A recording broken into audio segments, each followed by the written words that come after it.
Right, welcome everybody to this week's Geotalk. We have a live audience here in the room, and obviously we have a bunch of people out there joining on Zoom, but also joining us on YouTube as well, on our YouTube channel. So welcome everybody. This is a little bit of a strange talk because I actually don't have a speaker here in the room. Much to the disappointment, Sharad, you'll be happy to know, of all the people who did come to see you live in person. But Sharad has very kindly offered to give this talk in recorded form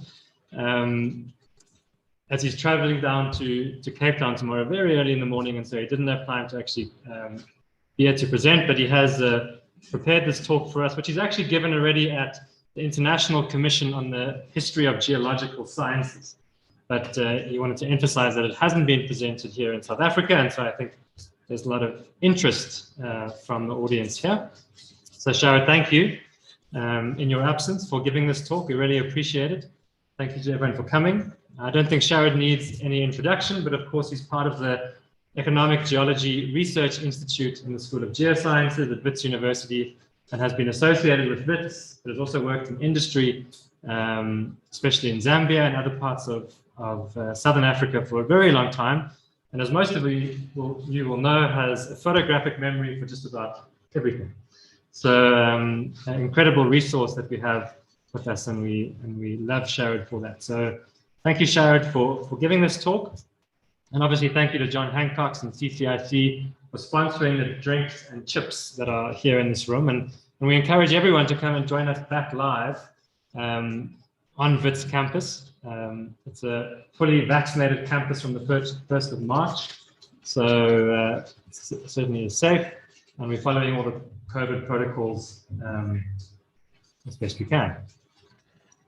So without further ado then, I'm going to start up this talk, but we also have something special at the end of this talk, which I'd like you to bear in mind throughout the talk. But what we really wanted to do in this talk, which is largely about historical geology, is also put it into a modern day context, and that is the relevance of mapping for geologists. And so Sharad will join us live, I think, at the end of this talk, together with Cameron Payne-Clark from the Council of Geoscience, and we'll have a bit of a discussion, a panel discussion about the importance of mapping and the future of mapping for us as university geologists, as research geologists, and also as industry geologists.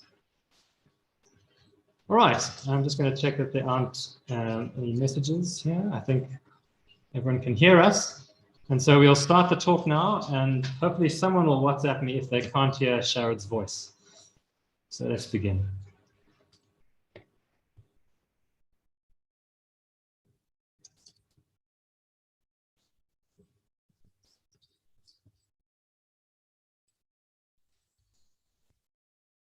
Good day, Inhigio colleagues.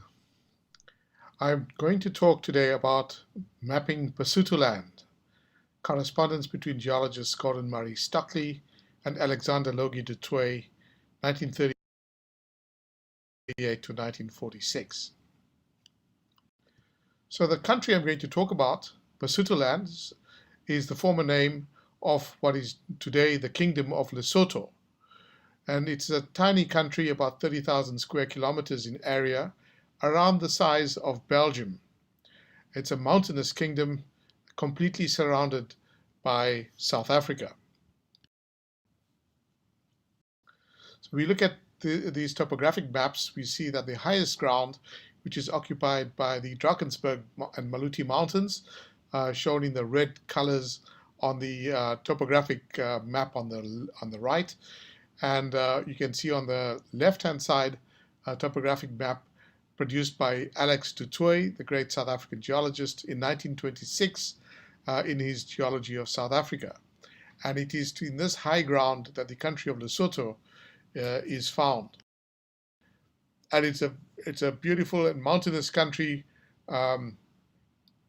with a very simple geology consisting of flat sedimentary rocks of the Karoo supergroup, overlain by a thick sequence of continental flood basalts of the Drakensberg, but elevated to high elevations up to the highest points of over 3,400 meters above sea level. Now, the Kingdom of Lesotho was founded by King Moshoeshoe I in the early 19th century when his people fled to the mountains to avoid the depredations of King Shaka from the Zulu kingdom. And it was at the invitation of King Moshoeshoe that the first Europeans were invited to the country, and these were missionaries from the French Evangelical Missionary Society based in Paris. And the first missionaries who came there were Thomas Arbusay and Eugène Cassalis, among others, who established a mission station of Moria in the 1830s.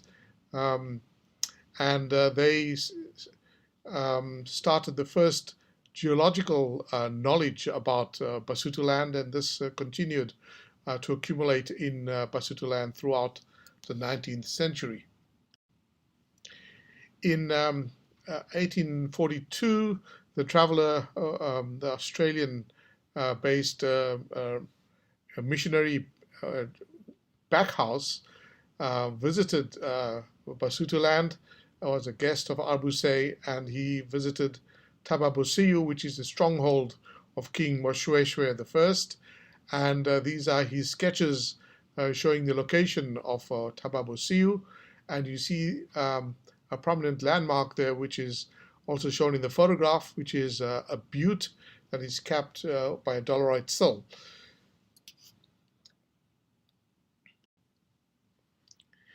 Now, in 1836, Thomas Arbusay and one of his missionary colleagues, Doma, accompanied by the king, led an expedition to the northern part of the Maluti Mountains, or what they call the Blue Mountains, where they discovered that one of the highest mountains there was the source of 4 of the major rivers of this region: the Orange River, the Vaal River, the Caledon, and the Tugela.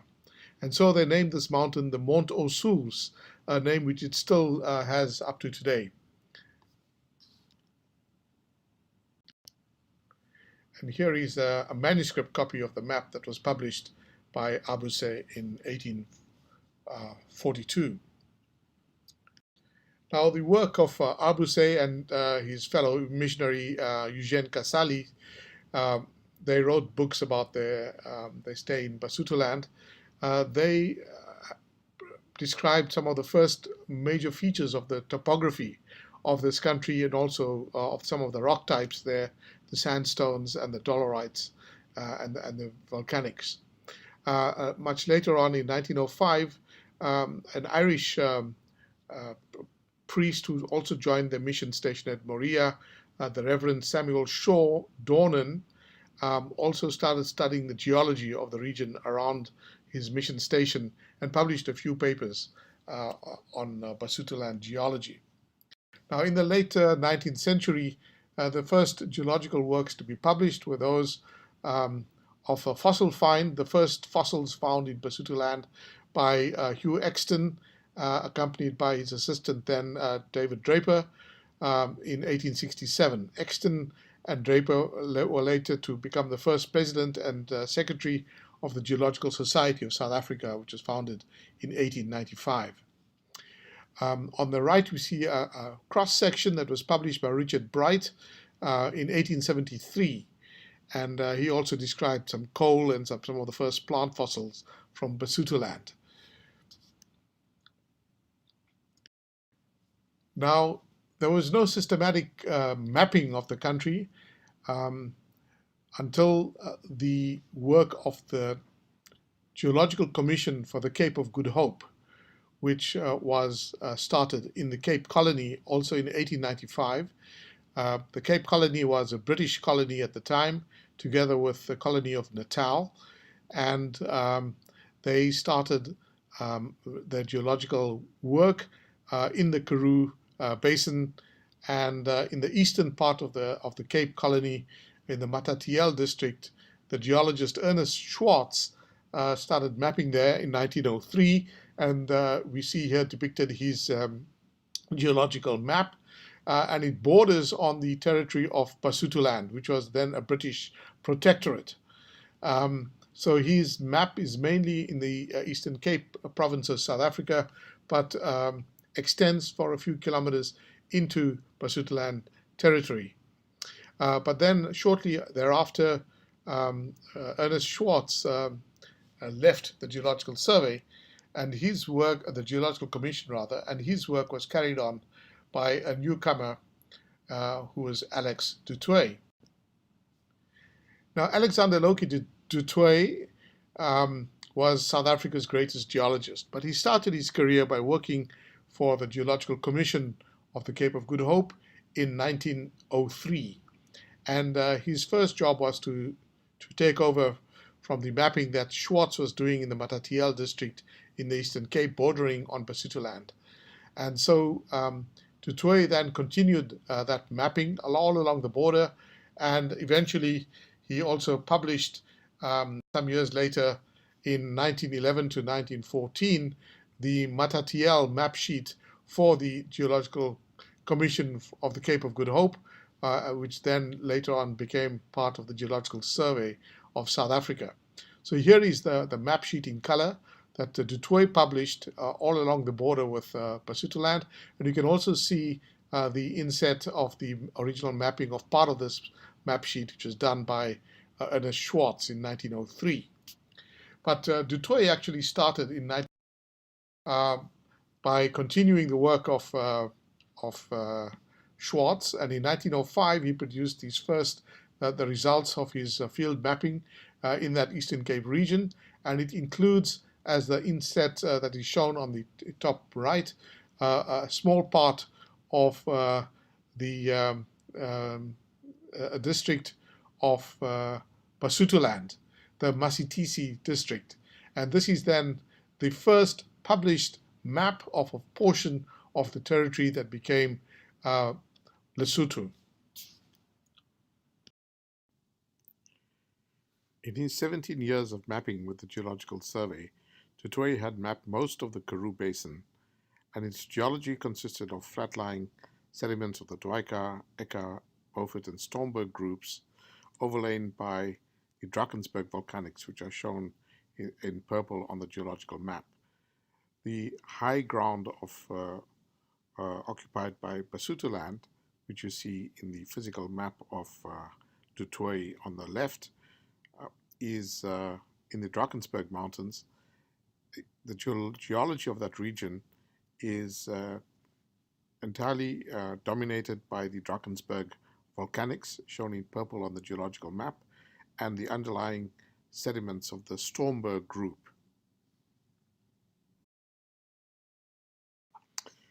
The geologist Sidney Horton of the Geological Survey of South Africa in Pretoria produced a sketch map and cross-section of Basutoland and showed that its geology consists almost entirely of sedimentary rocks of the Stormberg group overlain by the Drakensberg lavas. And this sketch map was published by Phillips in 1917.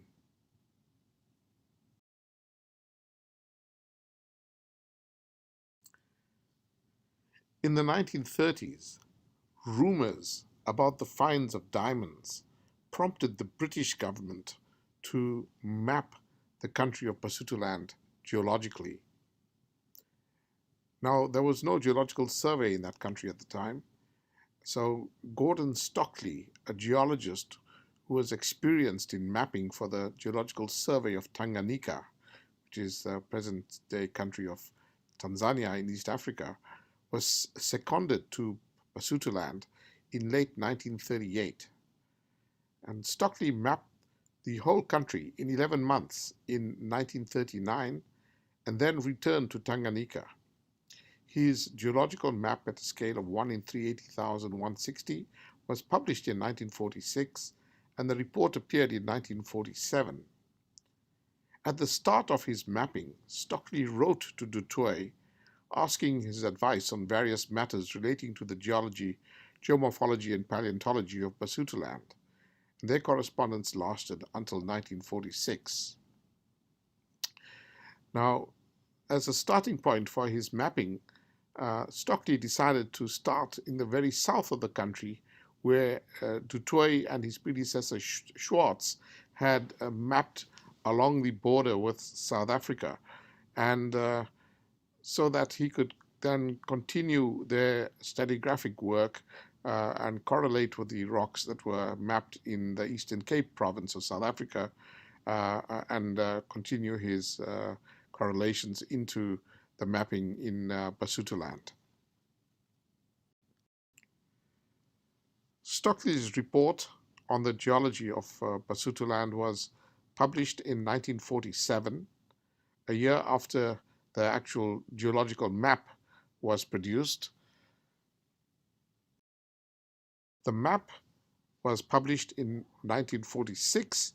It was actually printed by the government printers in Salisbury in southern Rhodesia at the time, which is now Zimbabwe, because they had a good lithographic press and all their geological survey maps of southern Rhodesia were also printed in that press. Stockley's map and report on Basutoland geology laid the foundation for all future exploration and led to the discovery of several diamondiferous kimberlite pipes in the 1960s and to the establishment of several diamond mines that contribute significantly to the economy of modern Lesotho. Stockley himself found a few kimberlite pipes, but they were non-diamondiferous.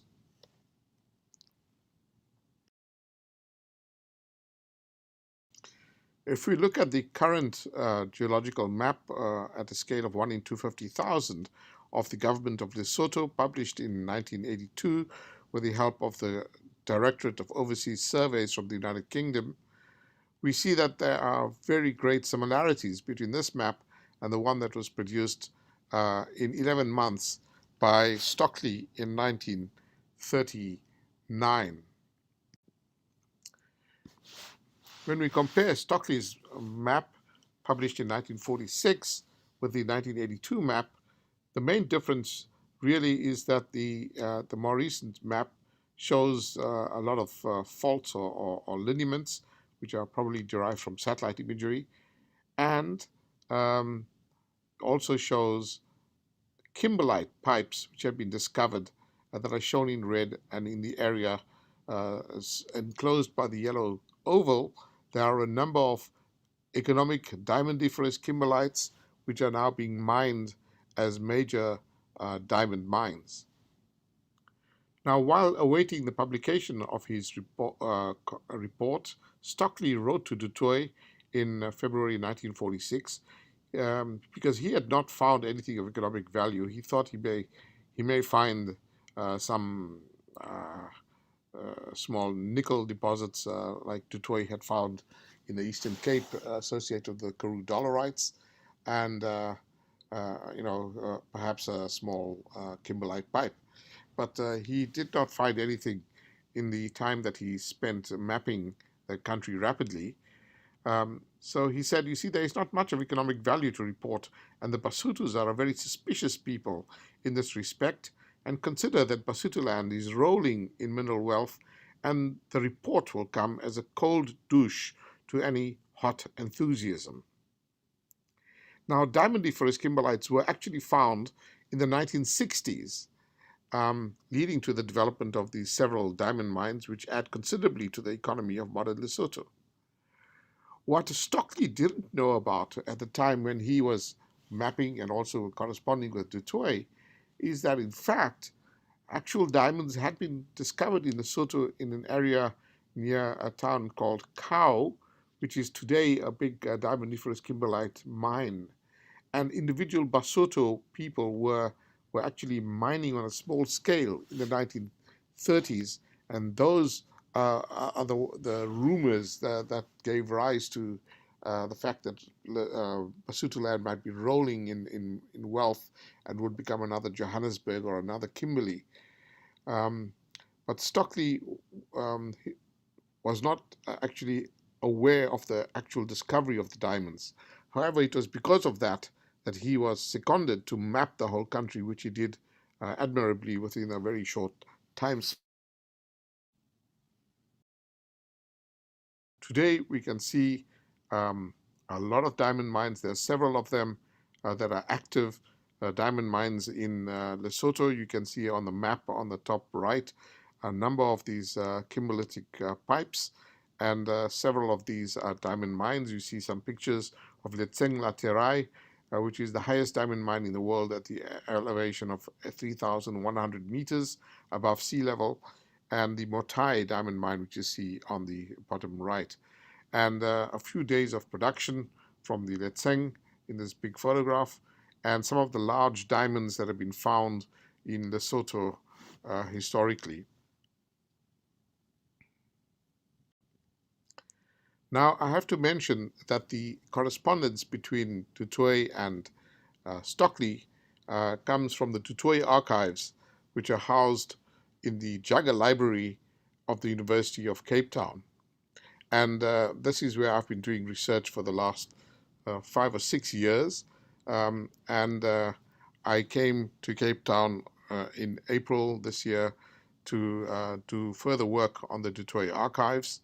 But 2 days after I arrived, unfortunately, the Jagger Library burned down. There was a massive fire on the mountain, a forest fire, which then spread to the university campus, and the most valuable collection of the university, the Jagger Library, was burnt. The 2 top floors were completely gutted, as we can see in these photographs, and it was an absolutely traumatic event for us in South Africa. Fortunately, however, I can say that most of the Du Toit archives, which I've been working on, did survive the fire because they were based in the basement of this library, which, although it suffered flood water damage, it survived the devastating fire. However, Du Toit's original photographs and negatives were destroyed, but many of them had already been scanned, and so we haven't lost everything of that material. The task of rebuilding this archive is now with us. So these are some of the letters between Du Toit and Stockley, which I have now transcribed and have written up as part of this project. So I would like to end by acknowledging Clive Kirkwood and the Jagger Library at the University of Cape Town, which you see here in this photograph. Well, thank you for your attention.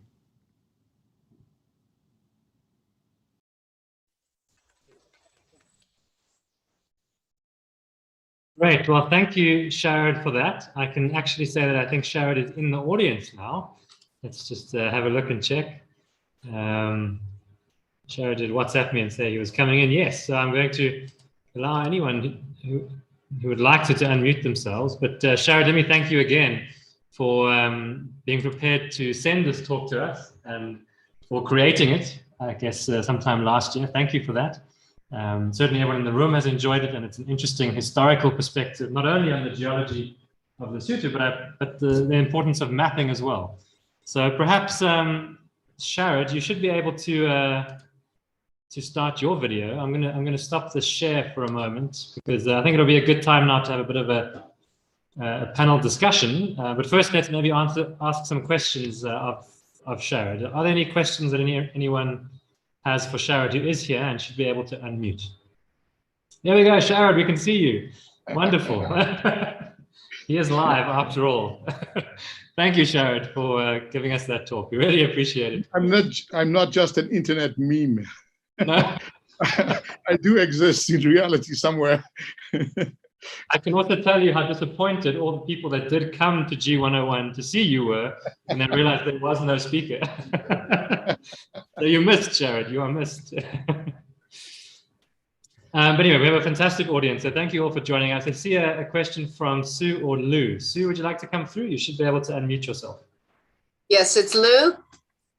Sharad, I have a comment and a question. The comment is, not sure if you're aware of it, but before Martin de Wit kicked the bucket, he told me that he thought that the lavas of the Karoo lavas in Lesotho and elsewhere needed to be remapped completely. He said the maps are no good, and he he volunteered to do it, and he started doing this with his friend from Norway called, what's his name?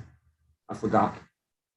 So that's an interesting thing. I'm not really sure why he thought that it's needed remapping, but he's a very trustworthy guy, so I believe what he says.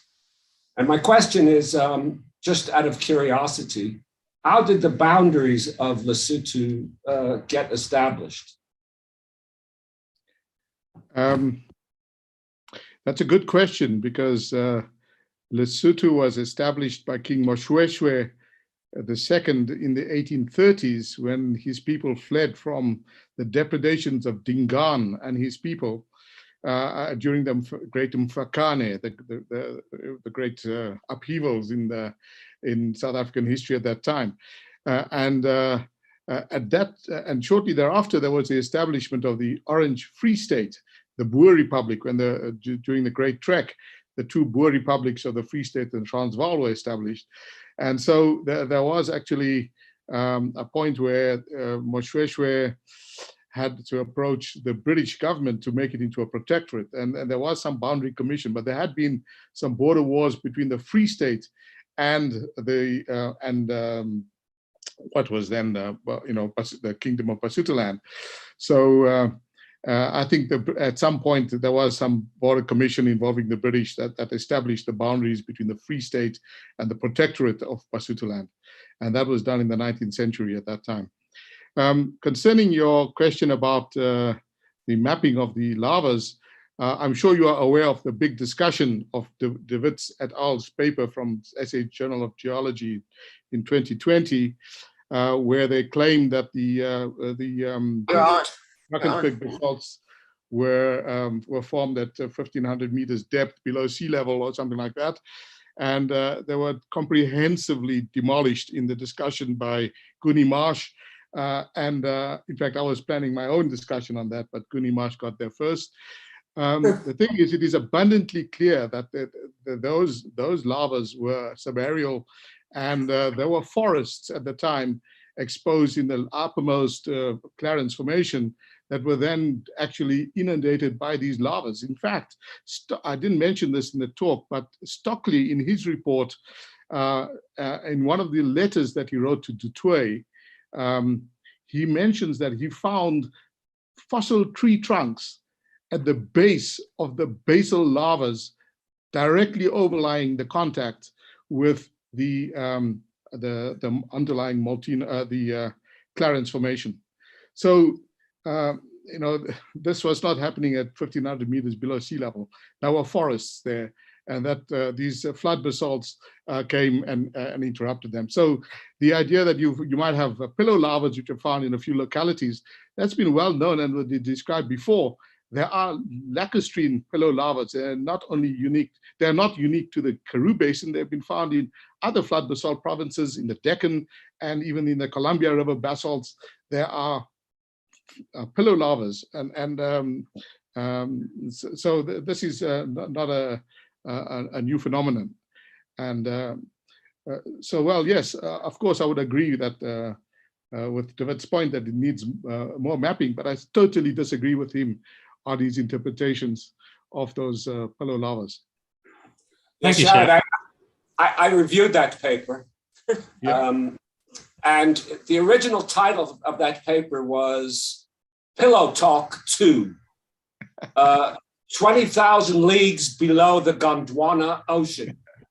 And I had to point out to him that Jules Verne's book, 20,000 leagues, is actually a distance, not a depth. 20,000 leagues would be twice the circumference of the Earth. Right. Yeah. Okay. Thank you, Sharad. That's great. Do we have any other questions? Feel free to, you should be able to unmute yourself and ask Sharad a question. I'm also going to ask Cameron, if he's in the audience, to follow up his video and unmute if he likes. Cameron agreed to join us to discuss and talk about the role of mapping. And the future of mapping together with Sharad and all of you, in fact. So if there aren't any other questions, then well, let's wait a second for a few questions. Anyone like to ask a question from the audience here? Why are the diamond-bearing pipes located in the north? Did you hear that, Sharad? So, no, I didn't hear that. Why are the diamond-bearing pipes located in the north of Lesotho? Any idea? Clustered. In fact, the boundary between the Kaapvaal Craton and the Namakwa-Natal Mobile Belt passes through Lesotho. So in the southern part of Lesotho, there are pipes, but they pass through the Mobile Belt. The lithosphere is quite different there compared to the thicker lithosphere underneath the northern part of Lesotho, where it's underlain by the Kaapvaal Craton. So there's a distinct difference. If you look at the geophysical map of Southern Africa, we've got a big gap in Lesotho. Of course, we don't have geophysical coverage. But if you look at the boundary between the Namakwa-Natal and the Kaapvaal Craton underneath the Karoo Basin, it goes right through Lesotho. There's a big gap in Lesotho, and then it comes out the other side in KwaZulu-Natal. And so that boundary goes right through there. And also in East Griqualand, you have kimberlite pipes, which are non-diamondiferous because they're coming through the Natal belt rather than through the Kaapvaal Craton. Okay, thank you, Sharad. Thanks, Ben. Axel, we have a question. Just speak loud with the microphone. Should be able to pick you up, Axel. So did either Stockley or Detroit say something about what may have been above the Drakensberg group lavas? Did they speculate on what may have been above? No, I don't think they had any information on what may have been above the Drakensberg lavas. In a Gondwana context, of course, if you look at, say, India, you've got the Deccan traps, which are, younger. The Karoo basins in South Africa are capped by the Drakensberg volcanics at, 180 million years, whereas the equivalent rocks in India, the Satpur Basin, for example, which I visited in 2020, which has a very similar stratigraphy to the Karoo, starting with the glacial beds at the base, the Talchir, and then the equivalent of all the other Karoo rocks. And then it's capped by not the Jurassic lavas, but the end Cretaceous Deccan traps. So, and Du Toit did visit those deposits in 1938 in India. So, but he didn't mention any of that in his correspondence with Stockley. Fantastic, thanks, Axel. Kenny, I see your hand up. Please unmute and come through. Oh, thank you very much. Having worked 6 years on the water transfer project, there are so many boreholes and mapping that's been done on that project itself, massive. Surely that can be used very effectively to augment any knowledge of what you need to know in Lesotho. Look, in terms of the modern work on Lesotho, I'm not very familiar with what's been going on, but I know only of the work of Guni Marsh, where he's done the full geochemical stratigraphy of the Drakensberg lavas, and there was also work done by John Dunleavy and so on the zeolite zonation in the volcanics in the Lesotho sector. Sure, there's a lot of data from that Highlands Water Project, and that there must be lots of drill core there which could be available for geochemical studies and for geochemical stratigraphy in Lesotho. All right, thank you, Henny. Okay, so I thought to end off, and this is certainly a bigger discussion that we might broaden out at some time in the future, but part of the interest in Sharad giving this talk is to talk about the role of mapping in geoscience. And I think for everyone sitting in the room, the role is clear. The role is fundamental and really important.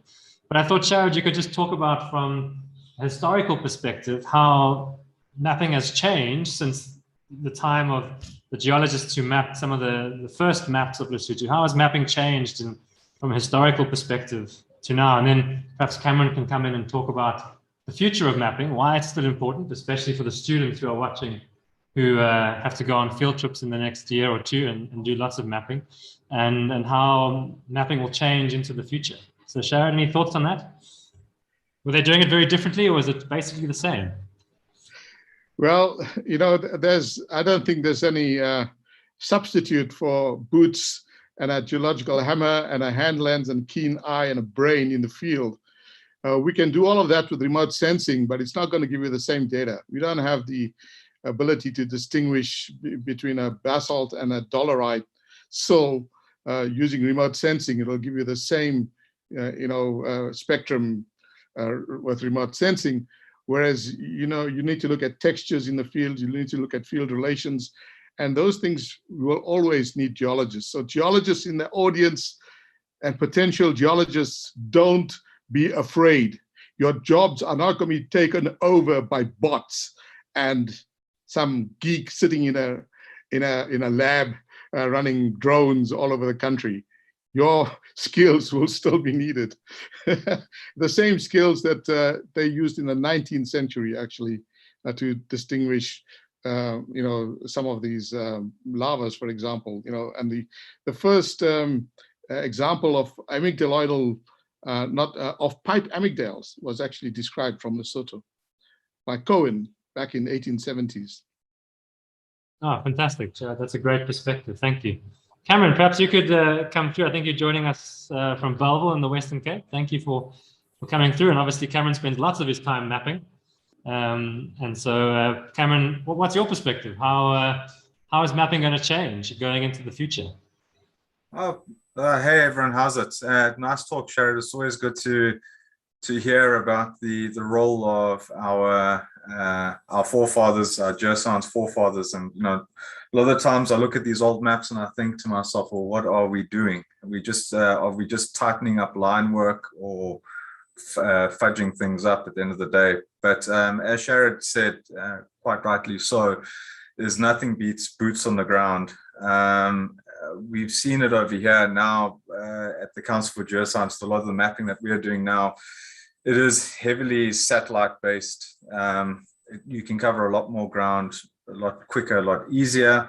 But at the end of the day is that with as much machine learning that goes behind it, as much hyperspectral sensing, you name it, that is thrown behind it, nothing beats actually being on the ground itself.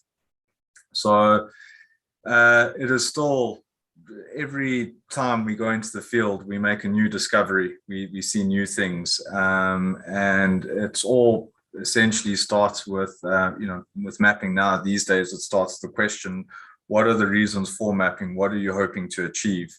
And that dictates the type of map you make, the type of data that you look for, and the sort of data that you compile. Because at the end of the day, geological maps are the quickest, easiest, and most efficient way of visually representing the maximum amount of data of an area.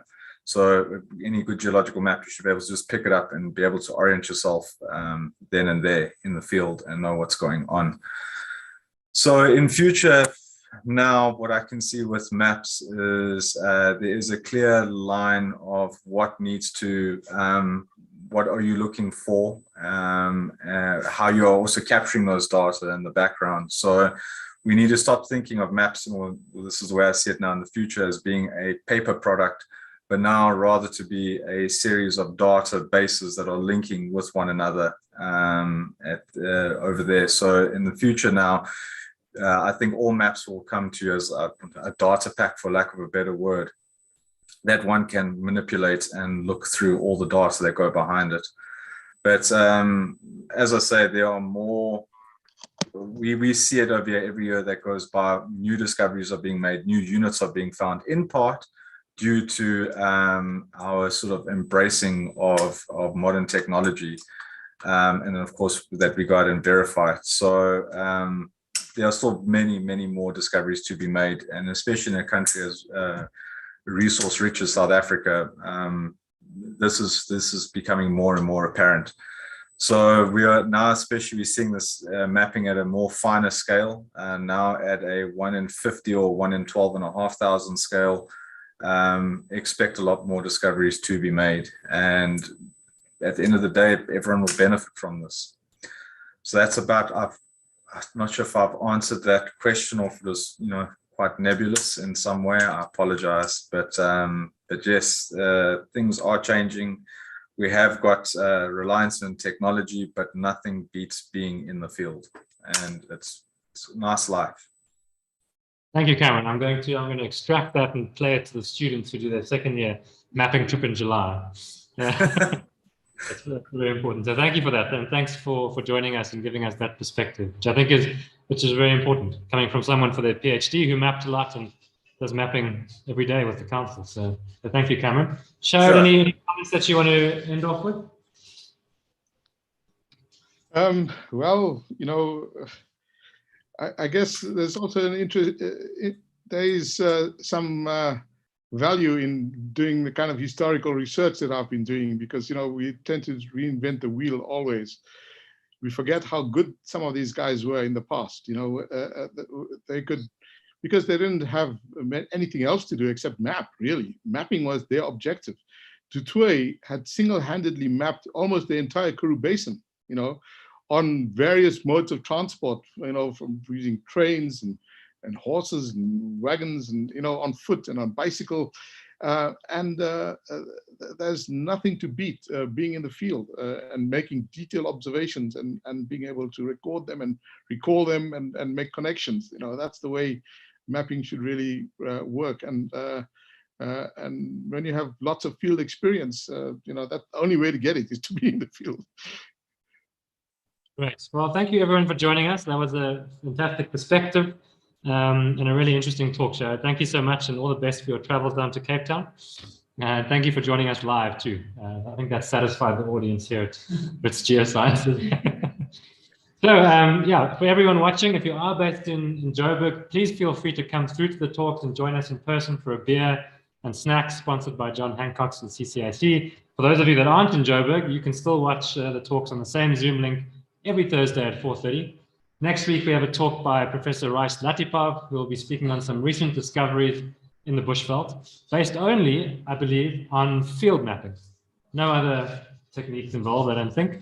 So he emphasized that's a nice follow-on from Sharad's talk today. So we'll see you all next week, same time, same place. And thanks once again, Sharad. All the best.